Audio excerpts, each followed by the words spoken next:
Hello and welcome to LNT Education. Let's crack government job. So, dear students, as per the schedule, we are going to learn you and I am going to teach you NCERT series.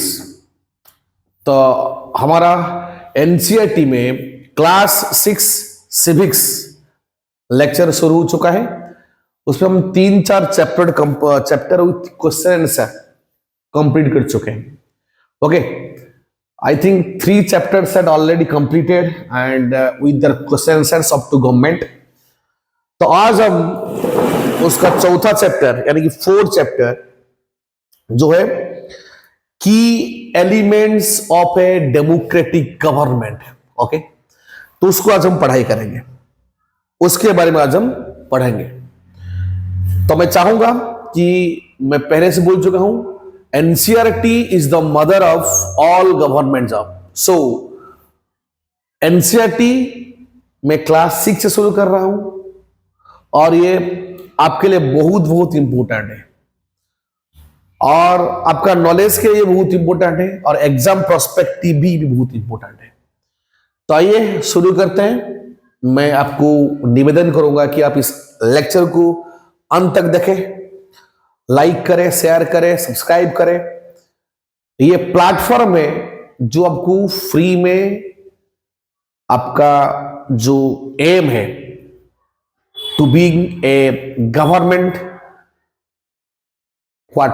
Employ, तो ये आपको हमेशा help करेगा कि we will try our best to give you best content and that will definitely help you for your upcoming examinations. Okay, so let us start the class. Before starting the class, let me to check everything is okay or not. Yes, everything is okay. So the chapter is key elements of a democratic government. Okay, तो हम पहले से बोल चुके हैं कि मैं पहले से आपको समझा चुका हूं कि डेमोक्रेटिक गवर्नमेंट क्या होता है। Democratic government, beautiful statement said by Abraham Lincoln, democracy is by the people, of the people and for the people. Okay, और डेमोक्रेसी में लोग यानी कि we the people of India are directly participated, और India नहीं बल्कि more than 120 countries they are adopted democratic system of the government. Okay, democratic government में क्या होता है, the power is vested on the people. Okay, तो हम चाहें तो किसी को पावर दे सकते हैं और चाहें तो किसी पावर भी ले सकते हैं। This is the magic of democracy, the beauty of the democracy. तो आज हम पढ़ेंगे what are the key elements of a democratic government. तो कहते हैं कि democratic government is the best sort of government. जितना तरह से गवर्नमेंट है, डिक्टेटरशिप बोलो, मोनार्की बोलो, कुछ भी टाइप का गवर्नमेंट बोलो, तो सबसे अच्छा क्या है, डेमोक्रेटिक गवर्नमेंट है। तो इस चैप्टर में हम लर्न करेंगे कि डेमोक्रेटिक गवर्नमेंट कैसे अल्टर है, अलग है दूसरों टाइप गवर्नमेंट से। ओके, तब हम डेमोक्रेटिक गवर्नमेंट को क्यों चुनेंगे, why it is suitable for us, इसको हम देखेंगे। ओके, तो एक स्टोरी के साथ देखते हैं। ये आपका एनसीईआरटी क्लास 6 में एक स्टोरी दिया है, तो स्टोरी को सब देखेंगे। स्टोरी साउथ अफ्रीका की है। ओके, तो आप सबको पता होगा साउथ अफ्रीका एक ऐसा कंट्री है तो जो एक ब्रिटिश का कॉलोनी था। ओके, जैसे इंडिया अंग्रेजों का कॉलोनी था, इस तरह साउथ अफ्रीका भी एक कॉलोनी था ब्रिटिश का। तो ब्रिटिश का पॉलिसी क्या था, एक्सप्लॉयटेशन। ओके, ब्रिटिश का पॉलिसी क्या था, एक्सप्लॉयटेशन। तो वो लोग यस तो एक स्टोरी साउथ अफ्रीका स्टोरी है। जैसे भारत ब्रिटिश का एक कॉलोनी था, उस तरह साउथ अफ्रीका कॉलोनी था। ओके, तो ब्रिटिशर का मेन पॉलिसी क्या था? एक्सप्लॉइटेशन, ओके, लौटना। तो मैं तो उन्हें लुटेरो कहता हूं, ओके। तो देखो, जब सेकेंड वर्ल्ड वॉर खत्म हो गया तो आपको पता होगा, तो ब्रिटिश के पास कुछ ऑप्शन नहीं था। उस इकोनॉमिकल इतना मतलब डाउन हो गया था, उसके पास ऑप्शन नहीं था कि उसका कॉलोनी को खाली करने के लिए। तो वन बाय वन वो अपना डीकोलोनाइज करना शुरू कर दिया। तो साउथ अफ्रीका भी एक दिन डीकोलोनाइज हो गया, यानी कि डीकोलोनाइज होने का बाद इंडिपेंडेंट आता है। जैसे हमारा 1947 में हम क्या, जब ब्रिटिश हमें छोड़ के गए तब हम इंडिपेंडेंट स्टेट बन गए, ठीक है। उसके बाद हमारा पार्टीशन अलग बात है। पर साउथ अफ्रीका का हालत थोड़ा सा खराब था। क्या था देखते हैं कि even after British left the life of the native Africans did not improve. क्यों नहीं हुआ था? The white people who migrated to South Africa from other part of the Europe came together and started trying to grab the political power there। ये हो गया बात। British जाने के बाद जो माइग्रेंट थे, यानी कि यूरोप का डिफरेंट कंट्री से जो माइग्रेट होके साउथ अफ्रीका में थे, गोरे, white peoples, okay, they grab the political system of the South Africa. यानी कि the local peoples are not make the they are not able to make the government, बल्कि जो माइग्रेंट थे, those who came from different parts of the Europe, they will gain the political power. So the people, the original of the native people of the South Africa, they get discriminated। Okay, देखो क्या होता है उनका हाल। The major political party was managed by the white supremacist, okay. तो उस पार्टी का नाम क्या था? नेशनल पार्टी और एनपी।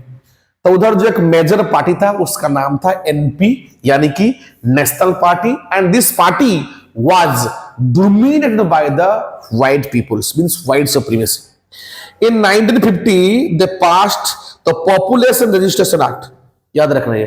तो इन 1950 1950 को तो वो लोग एक पॉपुलेशन रजिस्ट्रेशन एक्ट, ओके, वो पास करते हैं। उसमें क्या होता है? Where it is mandated that the whites and the black would live separately, गोरे और काले, means it's one type of racial discrimination, या करेक्ट? यस, और you can tell it apartheid.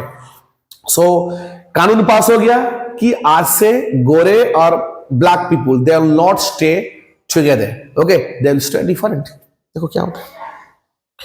Under the rule, the white supremacist, the white got everything: good property in prime location, jobs in major areas, facilities that made their life comfortable, and the blacks were marginalized, become second-class citizens of their own country. This racial segregation was known as apartheid। खराब है बंधु, ये तो परिस्थिति खराब है। ये rule बना दिया गोरों ने। क्या बनाया भाई?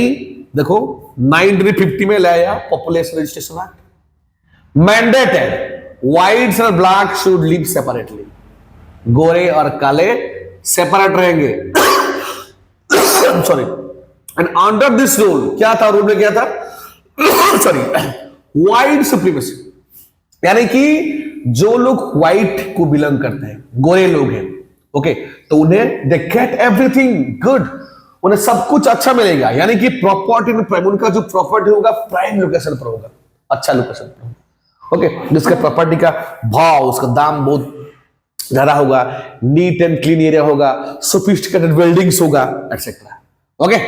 Then job in major areas, तो उन्हें जो जहां पर उनको जॉब मिलेगा, जहां पर नौकरी करेंगे, मेजर एरियाज मतलब हाई प्रोफाइल वाला जॉब वो लोग करेंगे, अच्छा तनख्वाह मिलेगा, हर सारे फैसिलिटीज मिलेगा, ये था। और this made the life obviously, अच्छा घर मिले, अच्छा पैसा मिले, अच्छा तनख्वाह मिले, सब कुछ अच्छा मिले, तो लाइफ स्टाइल तो अच्छा होगा, तो उनका तो लाइफ स्टाइल कंफर्टेबल हो गया। But those are black, those are the native citizen of the South Africa, तो उनका हालत क्या था? ये देखो, the blacks were marginalized and become second class citizens. तो native citizen, the original citizen of the South Africa are consider as the second class citizen. Just look at the situation. Can you imagine this? Means मेरा घर में मैं कुछ नहीं कर सकता, मेरा घर में मेरा पड़ोस आकर मतलब क्या करेंगे, मजा करेंगे, like this. Can you imagine this? तो आपके ऊपर क्या मतलब बीता होगा? Yes, and this racial segregation is known as the apartheid. Okay, this is one type of racial segregation because segregation on the basis of the colours, black, white, clear? Okay, this is apartheid. Clear? This paragraph is clear. Next. So during this apartheid, one of ways in which the black were abused to force them to learn African instead of native language Zulu. Okay, तो क्या कि इसमें ये black peoples were abused and they forced them to learn Africans instead of native language Zulu. तो उनका जो native language था, native language क्या था? जुलू. तो उन्हें फोर्स किया गया, देखो तुम सिर्फ अफ्रीकन लैंग्वेज पढ़ो, ये जो आपका नेटिव लैंग्वेज है जुलू, यानी कि जैसे हमारा वर्नाकुलर लैंग्वेज होता है, जैसे Oriya, Bengali, Tamil etcetera. Okay, local language होते हैं. तो उनका लोकल लैंग्वेज था जुलू. उनको फोर्स के नहीं, तुम जुलू नहीं सीख सकते, तुम अफ्रीकन लैंग्वेज सीखो. Okay, many students protested against this. क्यों नहीं सीखे भाई? ये हमारा मदर टंग है, हम लोकल लैंग्वेज है, नेटिव लैंग्वेज है, we have to learn it, हम इसको सीखेंगे. One such student was Hector Peter. Yes, ये याद रखना. उनमें से एक स्टूडेंट था हेक्टर पीटर, जो फ्रंट में था, यानी कि जो लीड कर रहा था. Son of Soweto township. वो स्वेटू टाउनशिप उनका बेटा था. ओके, तो ये शायद एक कोई मतलब बड़े आदमी होंगे, यानी कि कोई फेमस आदमी होंगे, तो उनका बेटा था कौन? Hector Peters. While protesting against the imposition of the African language alongside his classmate, Hector and therefore the protesters got beaten up by the South African police. तब वो अपने दोस्तों के साथ प्रोटेस्ट कर रहा था. क्यों नहीं सीखे भाई? जुलू ही जो और मदर टंग, वो सब सीखेंगे. तो अपना मातृभाषा को बचाने के लिए मतलब वो स्ट्राइक कर रहा था, प्रोटेस्ट कर रहा था. तो इधर क्या हुआ ना, उसे और उसका दोस्त को मतलब ब्रिटिश पुलिस ने बहुत मारा, बहुत पिटाया. Okay, When the police opened fire, तो इस प्रोटेस्ट को कंट्रोल करने के लिए तो पुलिस क्या किया? ओपन फायर किया. Okay, one of the bullet that hit mister Peter and on the spot Peter got killed. Peter की मौत हो गई. All because of why? क्यों हुआ? Because of he wanted his language to be treated with equal respect. क्योंकि उसका एक main purpose क्या था? वो चाहता था कि उसका जो लैंग्वेज है जुलू, उसे भी इक्वल ट्रीटमेंट मिले लाइक अफ्रीकन लैंग्वेज. क्या आपको लग रहा है क्या उसका जुर्म था? क्या पाप है ये चीज अपना मदरलैंड के लिए करना? वो शहीद बन गया बेटा, खत्म. ओके, तो ये था साउथ अफ्रीका स्टेट. एक 1950 के बाद, आफ्टर मतलब ब्रिटिशर जाने के बाद ये चीज हो रहा था साउथ अफ्रीका में. तो जस्ट लुक, अगर ब्रिटिश जाने के बाद हमारा देश में ऐसा होता तो आप लोग को कैसे लगता? समझ रहे हो बात? Okay, next. Ultimately, under the awesome leadership Nelson Mandela. Nelson Mandela आपको पता होगा, जिन्हें अफ्रीकन गांधी भी कहते हैं. तब उनका हिस्ट्री पढ़ना कभी मतलब इतना महान है. वो देश के लिए 21-22 साल वो अपना जिंदगी को मतलब क्या बोलते हैं, इन प्रिजन. तो उन्हें काला पानी जैसे होता है ना, तो जिसे बोलते हैं एग्जाइल, तो उनको मिला था. The African National Congress tore down the system of apartheid 1944. तो he is the leader of the African National Congress. जैसे हमारा इंडिया का होता है इंडियन नेशनल कांग्रेस, तो अफ्रीका क्या था? African National Congress. तो वो मतलब वो प्रोटेस्ट किए.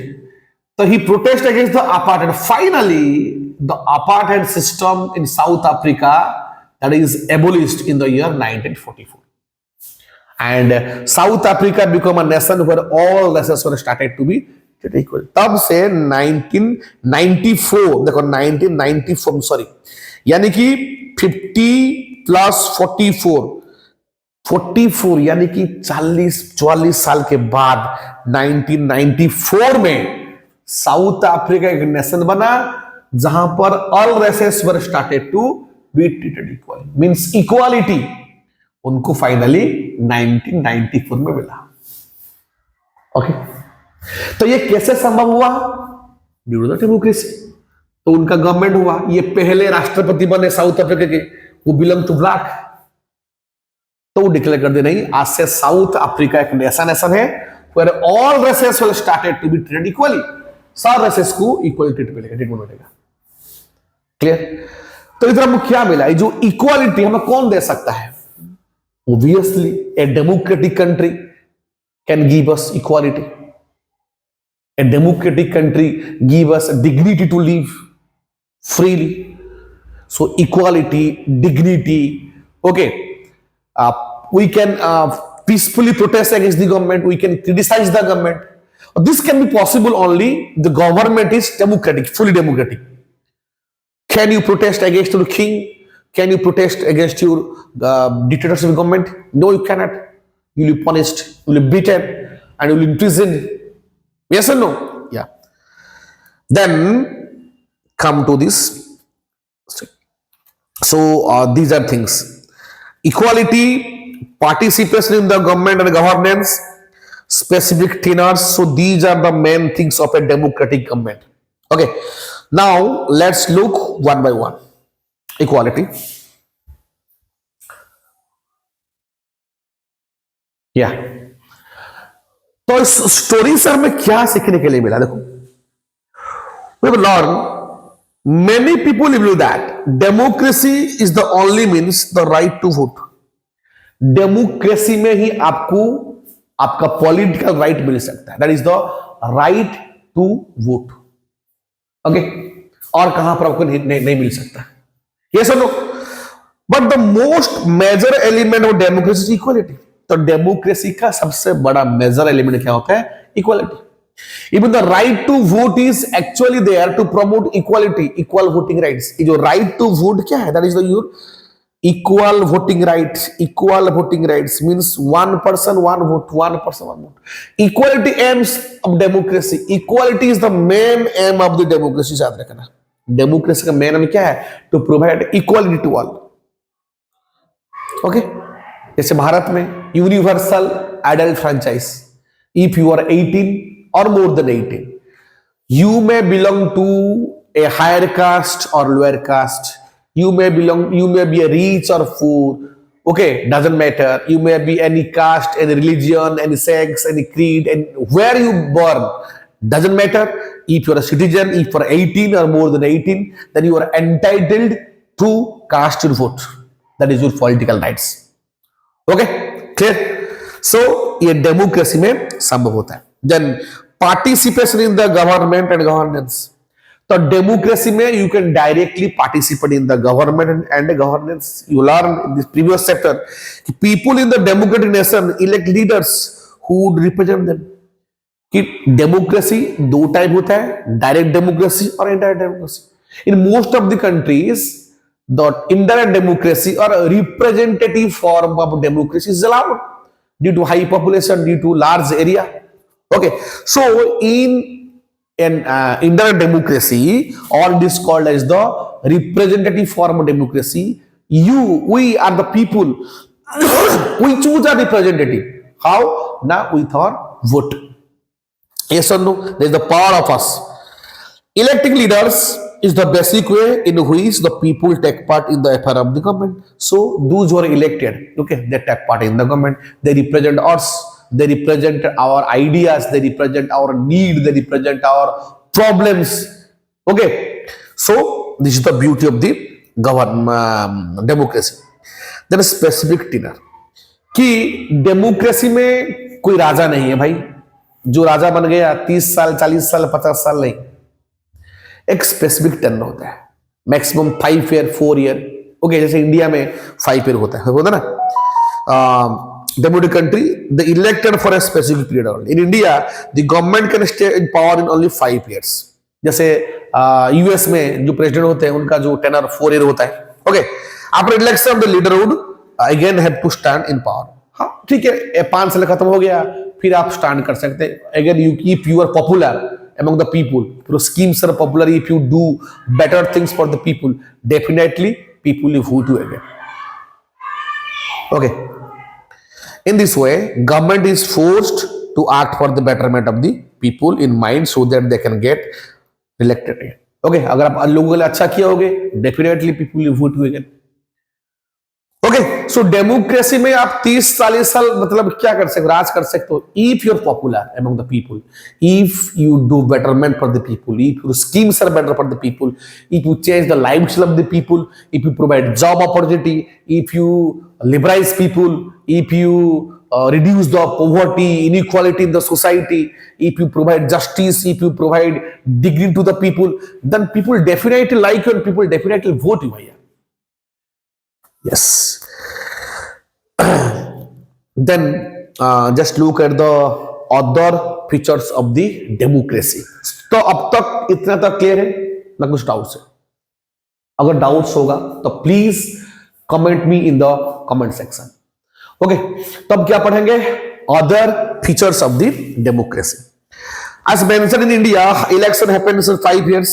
अब बताएं, so should the people stay silent in the intervening year even if the government does bad things during the period? No, there are many ways to people can take part in the government besides taking election. चलो ठीक है, तो आपका election manifesto अच्छा था, हम आपको vote दे दिए, आपका वादा बहुत अच्छा था, हम आपको वोट दे दिए।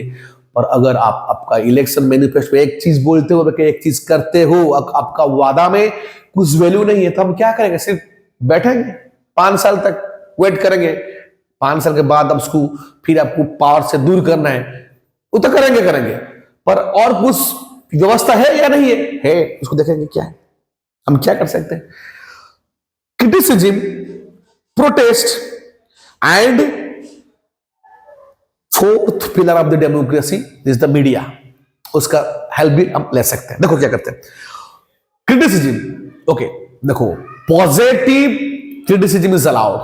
You can criticize your government because after all you choose the government, I choose the government, you choose the government, we all choose the government.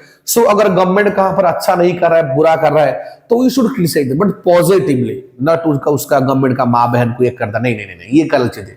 इससे जैसे जो मतलब आई एम नॉट मतलब यानी कि क्या, I am not support them people who are using slangs to the politicians. No भाई, they are the people. देखो अगर वो कुछ बुरा कर रहे हैं, खराब कर रहे हैं, तो उनका पॉलिसी को आप निंदा कर सकते हो, क्रिटिसाइज करते हो positively. You can advise them, ये आपको नहीं करना चाहिए तो करना चाहिए, पर you can not abuse them in filthy languages and slangs. Okay, that's not good. Okay, that's not good for health also, slangs बोलना। So criticism is a part of the healthy democracy. In a country where the government can not digest criticism, democracy cannot thrive there. It is the responsibility of the citizen to prevent the government from becoming too powerful by criticizing harmful activities. Yes, अगर government कुछ harmful activities कर रहा है तो उसे protest करना है। अगर कोई डेमोक्रेटिक गवर्नमेंट का वो ये इसको डाइजेस्ट नहीं कर पा रहा है तो गवर्नमेंट सस्टेन नहीं करेगा, that is a bad government. Okay, so आप डेमोक्रेटिक गवर्नमेंट है, यानी कि अगर आपको क्रिटिसिज्म हो रहा है यानी कि क्रिटिसिज्म जस्टिफाइड है, तो आपको एक्ट करना पड़ेगा। कैसे? पॉजिटिवली। तो आपका जो गलतियां हैं तो आपको उसे ठीक करना पड़ेगा, उसे सुधारना पड़ेगा। अगर आप नहीं करोगे, लोगों मतलब you forcefully, you have the power, yes you have the police, you have the military, you can force the people. No, you can do this, it's not good practice in democracy. ये सुंदर नहीं लगेगा, it is not the beauty of the democratic government. Okay, clear? Protest are also a great way to check the power of the government. कभी कोई तो protest करना पड़ता है, प्रोटेस्ट करेंगे, बट कैसे करेंगे? पीसफुली करेंगे, डेमोक्रेटिकली करेंगे।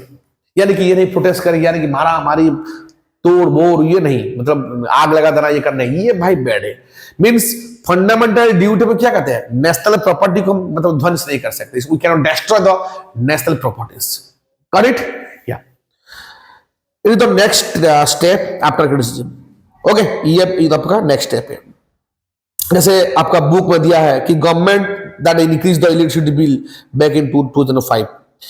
तो अगर मतलब आम आदमी यानी कि देखो हम जो रोज इनकम करते हैं ओके, 400 500 600 रुपया कमाते हैं।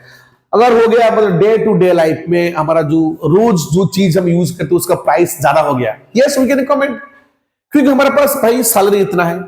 अगर आप हमारा रोजगार से मतलब सैलरी से अगर हम ज्यादा खर्चा करेंगे तो लाएंगे कहां से? So is the duty of the government, जो डे टू डे लाइफ में यूज करते हैं उसका जो कमोडिटी यूज करते हैं उसका प्राइस को कम रखकर उसको कंट्रोल करना है। अगर नहीं कंट्रोल कर पा रहा है गवर्नमेंट, इन्फ्लेशन ज्यादा हो गया तो वी विल कमेंट। ओके, ये हमारा काम है।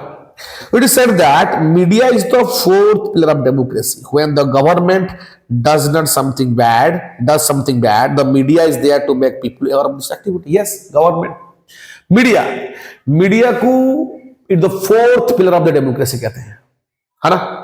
तो मीडिया का क्या है? अगर गवर्नमेंट कहां पर बुराई कर रहा है, खराब कर रहा है, तो उसको मतलब लोगों को समझाना, लोगों को यार करना, भाई देखो your politician they are doing bad, that is not good for the healthy democracy, that is not good for the society. ये काम है मीडिया का। और आजकल का मीडिया कहाँ होता है? आजकल तो मीडिया मतलब बिकाऊ हो गया, यानी कि कोई बीजेपी, कोई कांग्रेस, कोई आम आदमी पार्टी, इस तरह पार्टी की ये से वो लोग मतलब बेच चुके हैं। नहीं, ये मीडिया को हम मानते हैं is the fourth pillar of the democracy. अगर हेल्दी डेमोक्रेसी चाहिए तो मीडिया को अच्छी तरह से एक्ट करना चाहिए, जो सही है उसे सही, जो गलत है उसे गलत बोलना चाहिए। या it's correct. Judiciary is also an important part of democracy. ये आपको पता होगा, जुडिशियरी डेमोक्रेसी का एक इंपोर्टेंट पार्ट होता है, क्योंकि जुडिशियरी से हमें उम्मीद रहता है जस्टिस। हमें जस्टिस कौन देगा? जुडिशियरी देगा। In India even if political party make harmful laws to accommodate the agenda, the supreme court has the power to strike down such laws. आपको पता है कि जुडिशियरी का काम है, देखो legislators they make the laws, executive implement the laws. Judiciary का काम है उस लॉ को चेक एंड बैलेंस करना। ये जो लॉ बनाया है, this laws is as per the constitution और नॉट। अगर वो कॉन्स्टिट्यूशन को वायोलेट करता है, बेसिक फीचर्स को वायोलेट करता है, तो the duty of the supreme court to struck down the laws. उस लॉ लागू नहीं हो सकता। Okay, is the beauty of this concept. That is, many people try to paint rallies, protest, criticism with bad paints, but without these things, democracy would become weaker.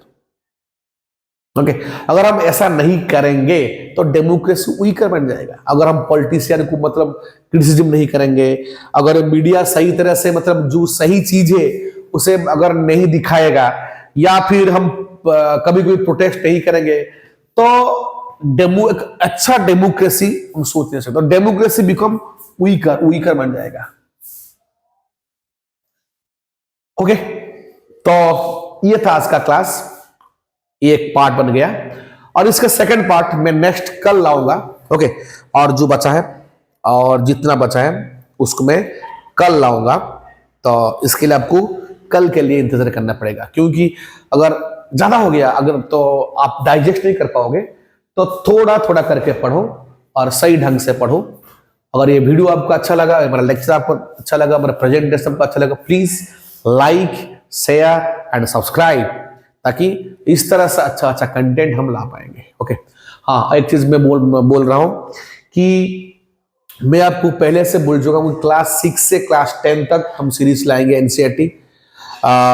मैं दिसंबर महीने से, दिसंबर first week से मैं ला रहा हूं क्लास 10 का series.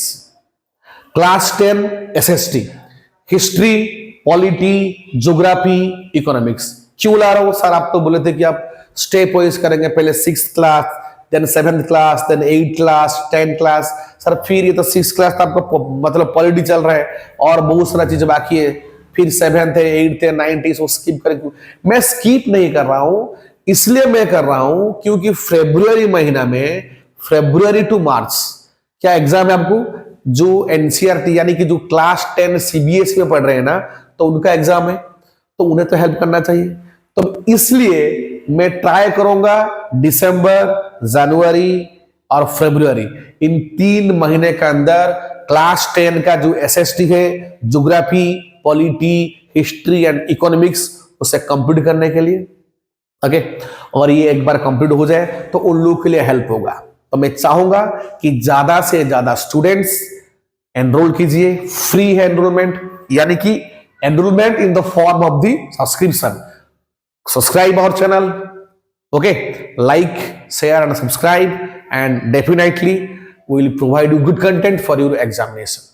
Okay, and you will definitely secure good marks in SST. Okay, and आज का लेक्चर अच्छा लगा, प्लीज लाइक शेयर और सब्सक्राइब कर देना, अपना दोस्तों को शेयर कर देना. सो आज के लिए इतना. जय हिंद, जय जगन्नाथ.